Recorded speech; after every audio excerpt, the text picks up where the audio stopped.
de intenção de voto para presidente. O Nobel de Química premia pesquisadores por conquistas que vão de detergentes a remédios contra o câncer. Homologado o acordo para indenizar parte das vítimas da lama da Samarco, em Mariana. Um vulcão entra em erupção na ilha indonésia, devastada pelo terremoto e o tsunami. E você vai conhecer um Brasil que os brasileiros querem quando o assunto é saneamento básico. O Jornal Nacional está começando. O Ibope divulgou hoje uma nova pesquisa sobre a corrida presidencial a 4 dias da eleição. Desde o último levantamento do Instituto, divulgado anteontem, Jair Bolsonaro, do PSL, e Fernando Haddad, do PT, oscilaram positivamente. A pesquisa foi contratada pela TV Globo e pelo jornal O Estado de São Paulo. A probabilidade de os resultados retratarem a realidade é de 95%, considerando a margem de erro de 2 pontos para mais ou para menos. Jair Bolsonaro, do PSL, tinha 26%, depois 28%, 28%, 27%, cresceu para 31%, agora tem 32%. Com a margem de erro, tem de 30% a 34%. Fernando Haddad, do PT, estava com 8%, cresceu para 19%, depois para 22%, 21%, 21%, agora tem 23%. Pela margem de erro, tem de 21% a 25%.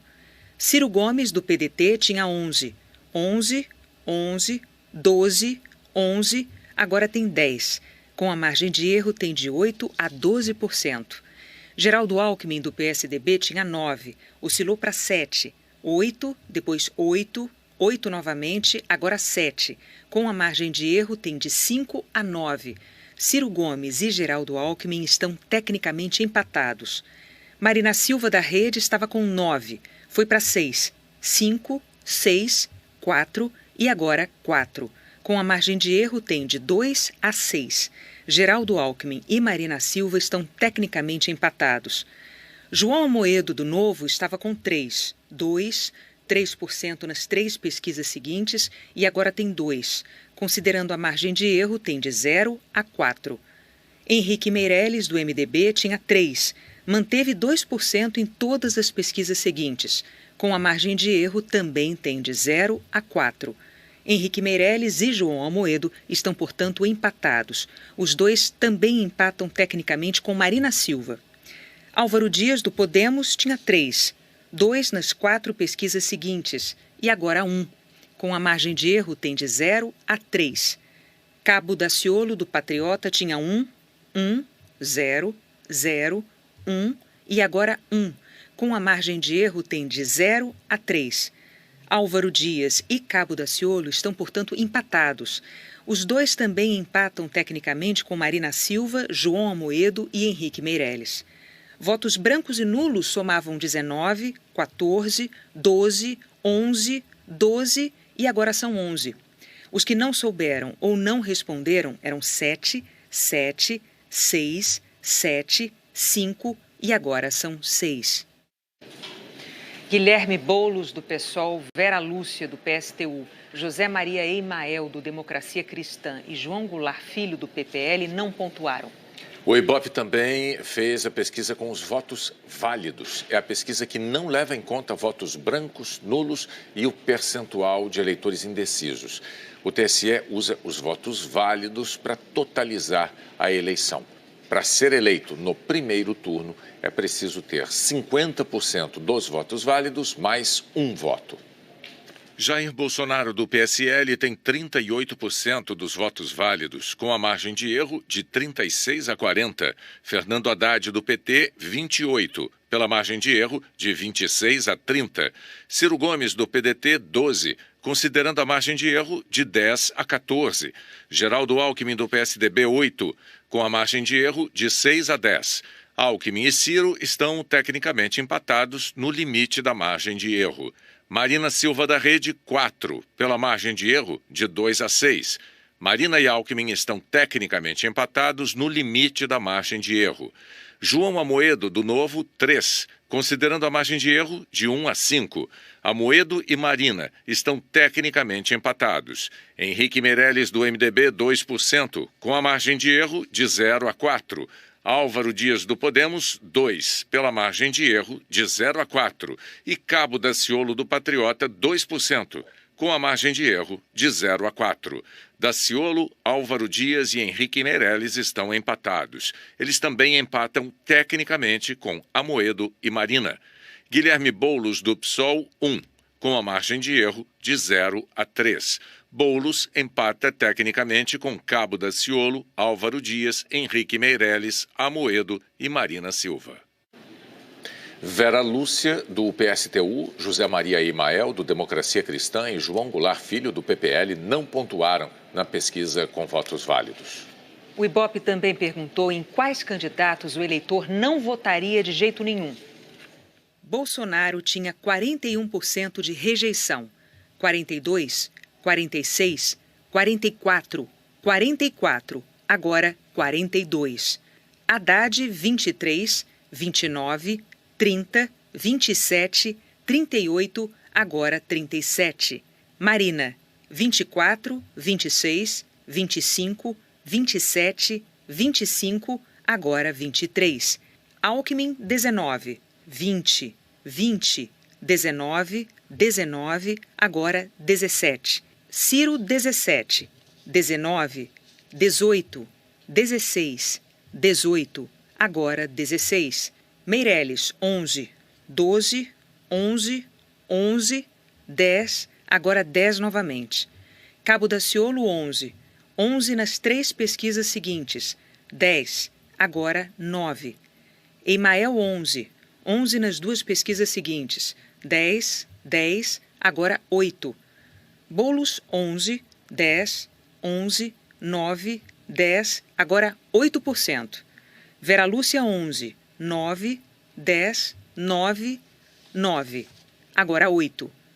Álvaro Dias, 9%, 10%, 9% nas 3 pesquisas seguintes, agora 8%. João Amoedo, 10%, 9%, 9%, 8%, 8% novamente, agora 7%. João Goulart Filho, 8%, 8%, 9%, 7%, 7% e agora 6%. 2% disseram que poderiam votar em todos. Nas 4 pesquisas seguintes, também 2%. E agora, 3%. Os que não souberam ou preferiram não opinar eram 11%, 9%, 7%, 7%, 6% e agora 7%. O Ibope também pesquisou possíveis cenários de segundo turno. Vamos aos resultados. Num segundo turno com Ciro Gomes e Jair Bolsonaro, 46% dos entrevistados responderam que votariam em Ciro, 39% em Bolsonaro, 13% votariam branco ou nulo, não souberam ou preferiram não opinar, 3%.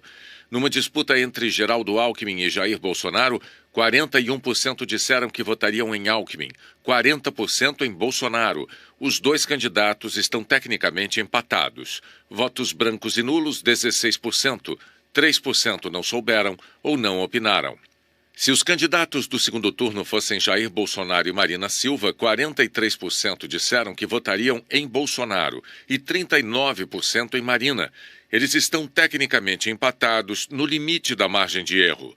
16% votariam branco ou nulo, 2% não souberam ou não opinaram. No cenário de uma disputa de segundo turno entre Fernando Haddad e Jair Bolsonaro, 43% disseram que votariam em Haddad e 41% em Bolsonaro. Os candidatos estão tecnicamente empatados. 12% votariam branco ou nulo, 3% não souberam ou não opinaram. O Ibope entrevistou 3.010 eleitores em 209 municípios na segunda e na terça. A candidata da Rede, Marina Silva, escolheu o Rio de Janeiro para fazer campanha hoje. Pela manhã, Marina Silva participou de uma caminhada pelas ruas do Mercado Popular da Saara, no centro do Rio. Ela cumprimentou eleitores, visitou algumas lojas e conversou com vendedores e clientes. A candidata da Rede falou que pretende dar prioridade a investimentos em saúde, educação e segurança pública para melhorar a qualidade de vida da população. A candidata Marina Silva disse que, se eleita, vai melhorar o ambiente de negócios para criar empregos no comércio, no turismo e no setor de energias renováveis. Ela também falou sobre educação e prometeu ampliar o número de vagas para crianças em idade pré-escolar. 2 milhões de vagas para crianças de 0 a 3 anos de idade. E vamos trabalhar para que os professores tenham seu plano de carreira com uma remuneração adequada, para que a gente possa ter educação de qualidade, além da formação continuada para os nossos professores. Geraldo Alckmin, do PSDB, fez campanha em Minas Gerais. Geraldo Alckmin chegou a Uberlândia no início da tarde e participou de uma caminhada pelo centro da cidade. O candidato do PSDB disse que, se eleito, vai dar atenção especial para brasileiros na terceira idade. Para isso, prometeu investimentos em saúde e saneamento básico. As pessoas estão vivendo mais e vivendo melhor, mas isso demanda mais investimento. Então, nós vamos priorizar, primeiro, saneamento básico, priorizar a questão de água e de esgoto, o PIS, PASEP, COFINS, que o governo federal arrecada das empresas, nós vamos reinvestir em saneamento básico. O candidato também falou sobre o modelo tributário do país, que, segundo ele, tem custo alto e muita sonegação. Alckmin propõe simplificar impostos em uma contribuição única. No meio da tarde, Geraldo Alckmin seguiu para Montes Claros, na região norte do estado. Ao lado de apoiadores, ele fez uma caminhada no centro da cidade. Jair Bolsonaro, do PSL, passou o dia no Rio de Janeiro. Jair Bolsonaro passou o dia em casa. De manhã, ele recebeu a visita dos médicos e foi orientado a não participar do debate da TV Globo amanhã. Avaliamos os exames laboratoriais dele, que estão caminhando bem, mas depois da nossa avaliação clínica, nós contraindicamos participação em debates ou em qualquer atividade que pudesse cansá-lo ou obrigar a falar por mais de 10 minutos. Enquanto fica em casa e não pode cumprir compromissos de campanha, o candidato Jair Bolsonaro mantém a estratégia de usar as redes sociais para divulgar propostas e opiniões. Numa das postagens de hoje, ele escreveu: "Não permitiremos que controlem a mídia e a internet que acabem com a Lava Jato." Em outra, defendeu-se das acusações de homofobia, lembrando que foi autor do projeto de lei que torna hediondo o homicídio passional decorrente de relação amorosa, afetiva ou homoafetiva. Ciro Gomes, candidato à presidência pelo PDT, fez campanha em São Paulo. Pela manhã, Ciro Gomes teve um encontro com militantes na sede do partido, onde fez um discurso. O candidato do PDT disse que, se eleito, vai propor a reestruturação das dívidas das famílias e o equilíbrio das contas públicas do país. Ciro também disse que pretende retomar o crescimento econômico e criar empregos, mantendo direitos trabalhistas. O país que tem sua inteligência aplicada na tecnologia tem independência. O país que não tem é um país que não é mais independente. Nós estamos com 13 milhões e 700 mil desempregados no Brasil.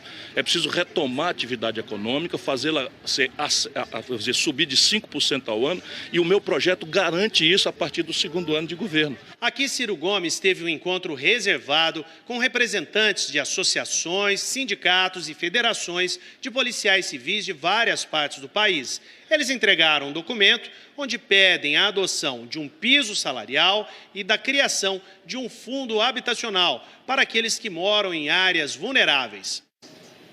O candidato do PT, Fernando Haddad, também esteve em São Paulo hoje.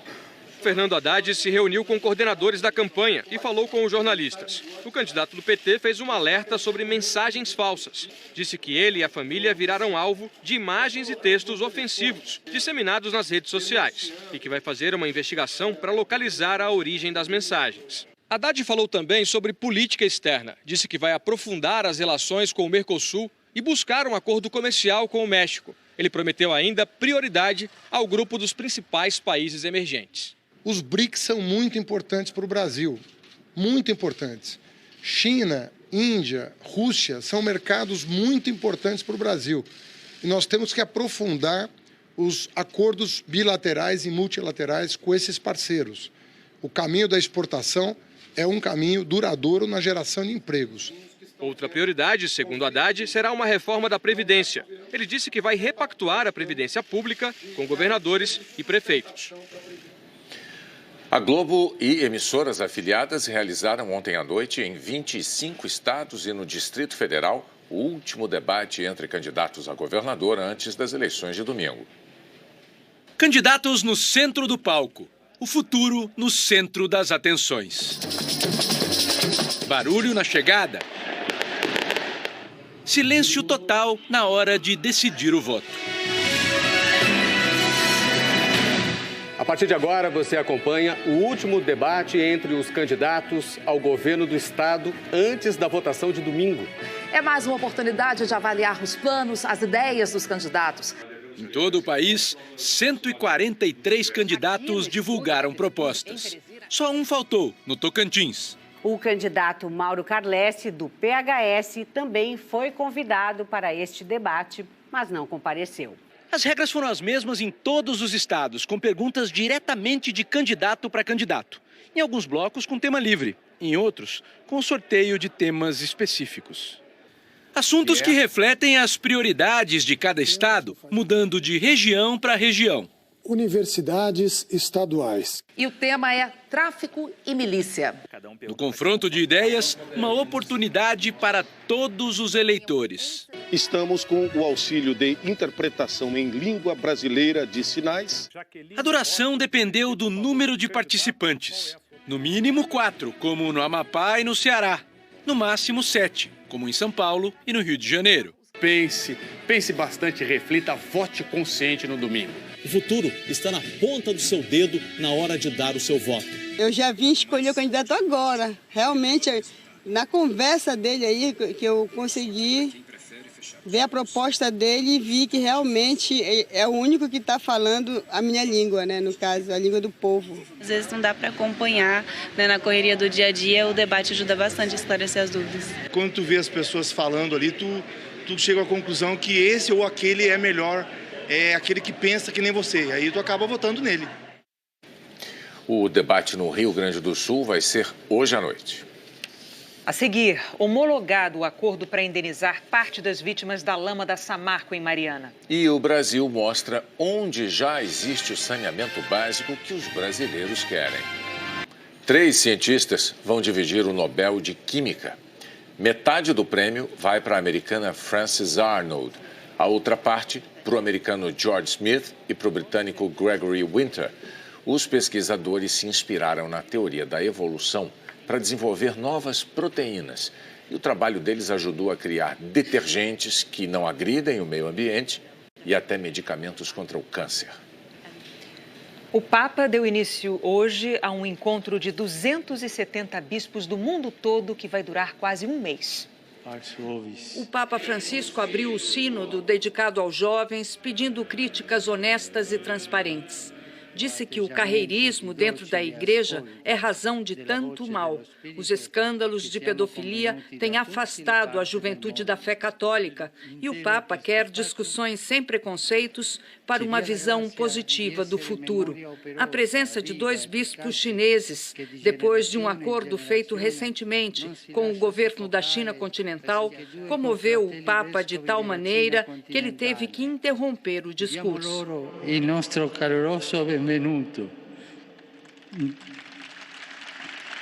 Este sínodo é o primeiro com as novas regras que o Papa Francisco determinou. Mais presença laica na Assembleia dos Bispos e mais democracia nas decisões. Um vulcão entrou em erupção na ilha indonésia devastada pelo terremoto e pelo tsunami. O Monte Soputan fica no norte da ilha de Sulawesi, a 600 quilômetros do ponto em que morreram mais de 1.400 pessoas. Mas não há relatos de vítimas dessa erupção. Em Palu, a cidade mais atingida na tragédia da última sexta-feira, a eletricidade ainda não foi restaurada. Mais de 500 corpos foram enterrados em covas coletivas. Vulcão em erupção, terremoto e tsunami numa mesma região. Desnecessário, né, Renata? Vamos saber da previsão do tempo aqui para o Brasil com a Maju Coutinho. Vamos lá para São Paulo. Olá, Maju, boa noite. O que você destaca para a gente? Oi, Renata, boa noite para você, para o Bonner e para todos. Olha, Renata, como previsto, a chuva chegando a várias áreas do sul do país. A ponte sobre o Rio das Antas, no limite lá entre Potiporã e Bento Gonçalves está submersa no Rio Grande do Sul. Enquanto a água não baixar, a alternativa é usar a RS 470, passando aí por Veranópolis. O município gaúcho de Lagoa Vermelha e o catarinense lá de São Miguel do Oeste acumularam 42 milímetros hoje. Na também catarinense Xanxerê foram 63 milímetros, muita água para pouco tempo. Amanhã, as nuvens peso pesado vão se despedindo da maior parte do sul do país e rumando aqui para o sudeste. No caminho, elas ainda devem atingir o Paraná. Em Curitiba tem operação casada, frio e chuva. Em Porto Alegre, a chuva sai de cena, entra o nevoeiro matinal, à tarde tem sol, 20 de máxima lá em Florianópolis. O tempo vai abrindo no sul porque esse sistema aqui de alta pressão vai avançando com seu ar frio e mais seco e a frente fria que estava por lá já está aqui na região sudeste. Por isso que parte de Minas, Rio, de São Paulo estão na rota aí dos temporais. Tem virada à vista. Acompanhe aqui, ó. São Paulo marcou 32 graus de máxima hoje. Amanhã deve fazer apenas 22, com chuva a qualquer hora. Na sexta será São Paulo da Garoa e dos 19 graus de máxima. O Rio, que quase bateu 38 hoje, vai marcar 10 a menos amanhã. Vamos ver Rio de Janeiro aqui. Vai fazer 28 graus amanhã de máxima, chuva forte a qualquer momento.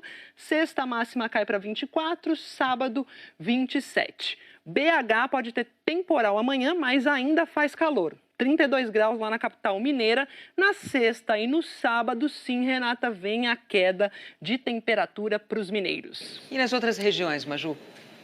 Olha, vamos falar aí de Centro-Oeste, porque merece destaque pancada prevista para Mato Grosso do Sul e também as previstas agora para a região norte, ali para Rondônia e sul do Amazonas. Porto Velho e Campo Grande estão no caminho dessas pancadas, ainda tem calor nessas capitais. Pancadas que fizeram hoje carro boiar, arrastaram moto e alagaram parte do centro cirúrgico da Santa Casa de Campo Grande. Lá, pelo menos 6 salas ficaram alagadas e, por causa disso, 60 cirurgias eletivas marcadas para amanhã foram suspensas. E lá vem o sol em tempo integral, Renata, em Boa Vista, Belém, Teresina, Fortaleza e Salvador. 37 graus em Teresina e em Boa Vista, Renata.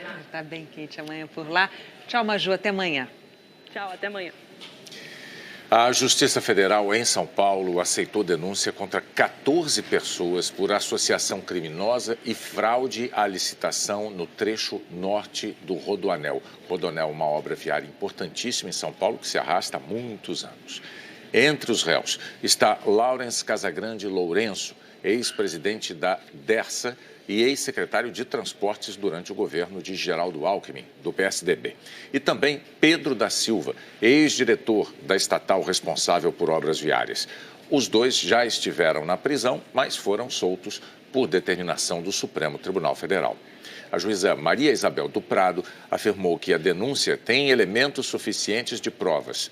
Segundo os procuradores, os acréscimos indevidos nos contratos investigados deram um prejuízo de 480 milhões de reais. A defesa de Laurence Casagrande declarou que a decisão da Justiça configura um pré-julgamento e que a juíza ignorou os argumentos da defesa. A assessoria de Geraldo Alckmin declarou que o ex-governador reitera total apoio às investigações, que confia que Laurence Casagrande provará a inocência dele e que o ex-governador não é citado no processo. A Dersa afirmou que tem compromisso com a transparência e que está à disposição das investigações. Nós não conseguimos contato com a defesa de Pedro da Silva. A Justiça de Minas homologou um acordo para o pagamento de indenização a uma parte dos atingidos pelo rompimento da barragem da Samarco 3 anos atrás. O Ministério Público Estadual, representantes dos moradores e das mineradoras Samarco, Vale e BHP assinaram o acordo. Meu comércio acabou, tudo parado, e era daqui que eu sustentava minha família. A barragem de Fundão se rompeu no dia 5 de novembro de 2015, matou 19 pessoas e destruiu povoados, rios e a vegetação. O acordo é exclusivo para os moradores de Mariana, são 3 mil até agora, e o valor será individual, definido a partir do cadastro das famílias que vão informar o prejuízo que tiveram. O acordo começa quando as empresas receberem o cadastro de cada família. Em até um ano, a negociação negociação tem que ser fechada e o pagamento em até 3 meses depois. A pessoa pode até residir em outro local, mas se ele tinha um patrimônio aqui, negócios aqui que foram atingidos, ele tem direito à indenização. A Samarco declarou que é muito importante concluir as indenizações e que até agosto foram gastos 4 bilhões e 400 milhões de reais com ações de reparação e compensação. A refinaria Hidroalunorte suspendeu as operações no Pará. O principal depósito de resíduos atingiu o limite da capacidade e a empresa não está autorizada a usar um segundo reservatório. Por determinação da Justiça, a operação da refinaria foi limitada à capacidade do depósito depois de denúncias de vazamento de resíduos em rios da região de Barcarena, em março. Laudos apontaram a presença de metais tóxicos acima dos níveis normais. A Hidroalunorte declarou que não houve contaminação e que vai fazer todo o esforço para preservar os empregos. Saneamento básico é uma das maiores carências nacionais e um dos desejos mais repetidos nos vídeos do Projeto Brasil que eu quero. Nessa semana, o Jornal Nacional está apresentando uma série de reportagens especiais sobre alguns desses desejos que já se realizaram, que já existem no nosso país. Nós já vimos exemplos na educação e na saúde. E hoje, o Vinícius Leal mostra como é perfeitamente possível avançar na questão do saneamento básico.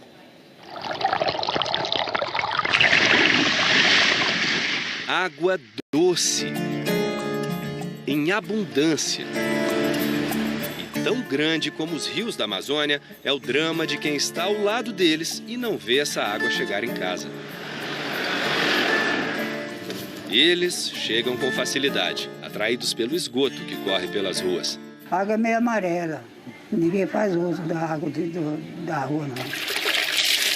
Se for lavar uma roupa branca nessa água aí?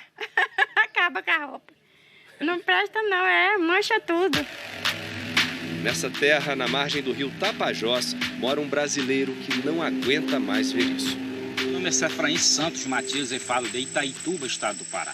E o Brasil que eu quero é que respeite a nossa floresta e respeite a nossa Amazônia, mas que fundamentalmente garanta aos seus moradores vida digna.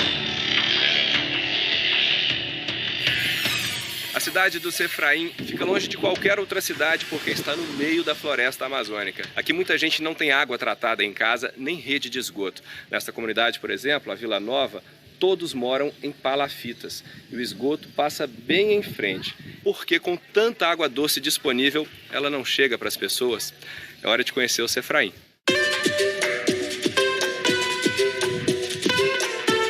Cefraim?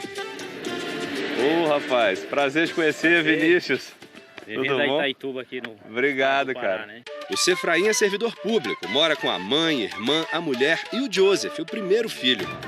Em Itaituba, para ter água potável, muitas pessoas precisam buscar em torneiras públicas, como faz o Eric toda semana.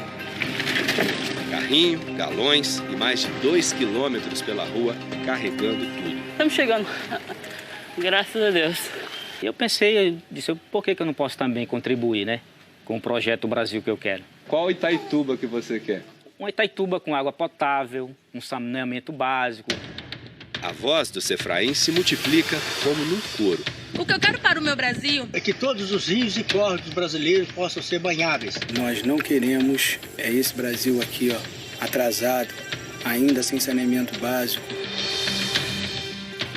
No país, a água tratada não chega a 35 milhões de pessoas. A quantidade de brasileiros sem água de qualidade em casa é o equivalente às populações do Chile, Bolívia e Paraguai somadas. A cada 3 desses brasileiros, 2 vivem na zona rural e 1 na cidade. E o tratamento de esgoto não existe para mais de 100 milhões, quase a metade de toda a população. É fundamental que o governo federal, os próximos governos, o próximo presidente, dê foco primordial para o saneamento, fruto de um desinteresse histórico por esse tema e uma vergonha do ponto de vista de políticas públicas. Se o Brasil começasse hoje a investir pesado em saneamento, demoraria no mínimo 20 anos para cuidar do esgoto e levar água tratada a todos os lares. É tempo demais para quem já espera uma vida toda. A gente está levando o Cefraim para conhecer um projeto sustentável aqui na Amazônia mesmo para se obter água. Empolgado, Zé Efraim? Com certeza. O nosso destino agora é a cidade de Santarém. A terceira maior cidade do Pará está a 369 quilômetros de Itaituba, no encontro do rio Tapajós com o rio Amazonas. Um espetáculo.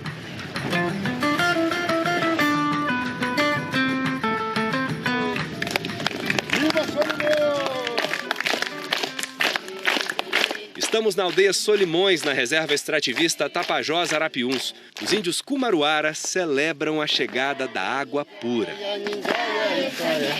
A origem, um poço de 65 metros. A bomba é movida a energia solar. Do alto, a água já desce encanada para as casas por gravidade e atende aos 248 moradores da comunidade. Prontinho para beber, uma água cristalina mineral. Sobrando água, graças a Deus. Serve para tomar banho, para escovar o dente, para lavar roupa. O sistema todo custou R$200 mil. O dinheiro veio da ONG Saúde e Alegria em parceria com a Fundação Avina, que atua em 20 países da América Latina com projetos sustentáveis.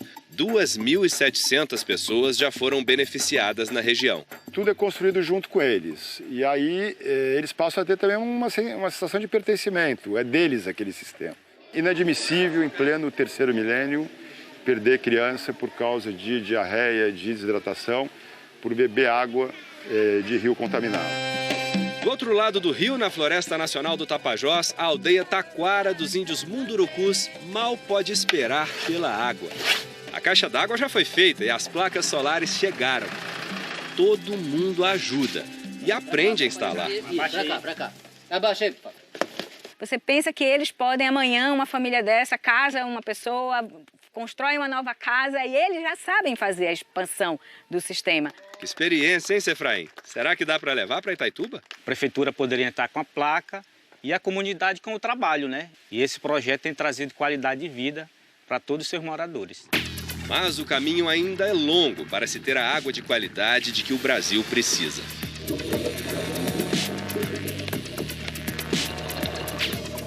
O Brasil que queremos é o Brasil que cuida das matas ciliares, dos mananciais e preservação dos rios e afluentes. O Brasil que eu quero é que locais como esse sejam preservados, não só pelas políticas públicas, mas por toda a população. A Carla mora na Chapada dos Guimarães, Mato Grosso, a 60 quilômetros de Cuiabá. A gente a levou para conhecer uma casa que é difícil imaginar que existe, só vendo. A dona Marisa preserva uma nascente dentro do quarto. E que eu pego minha água com minha leiteira limpinha para fazer meu almoço, viu? Como é fácil de pegar, água limpinha aí, você pode ver, ó, que maravilha. Quentinha. Os vizinhos também usam? Usa, porque até então o pessoal tinha cisma, né? Achava que era de esgoto. E eu ficava brava. Gente, eu ficava mais uma fúria de brava. Oh, meu Deus, eles não sabem o que eu estou usufruindo, uma água maravilhosa dessa, eles não sabem. A senhora é um exemplo de pessoa que preserva a natureza, preserva o meio ambiente, mantém esse tesouro dentro de casa, verdade, né? Verdade. Agradeço muito essa oportunidade. Amém, eu também. Eu agradeço tudo, né, que tem acontecido de bom em prol da nascente. Tem que preservar, enquanto é tempo, enquanto é hora. Esse tesouro da dona Marisa já está catalogado num projeto do Ministério Público de Mato Grosso, que recupera as nascentes que Cuiabá perdeu com o crescimento urbano. 200 já foram identificadas. Esse resgate beneficia o Cerrado, conhecido como o berço das águas, por concentrar nascentes das grandes bacias hidrográficas do país. Hoje podemos dizer que já conseguimos salvar Cuiabá de uma eventual crise hídrica por conta do projeto Água Futuro. Uma das nascentes foi encontrada juntinho do muro desta escola. A aula de preservação brota do solo. A gente tem que cuidar muito bem dela como se ela fosse uma pessoa especial. Se não tiver água, o mundo acaba e não vai ter vida. Uma boa noite. Boa noite, até amanhã.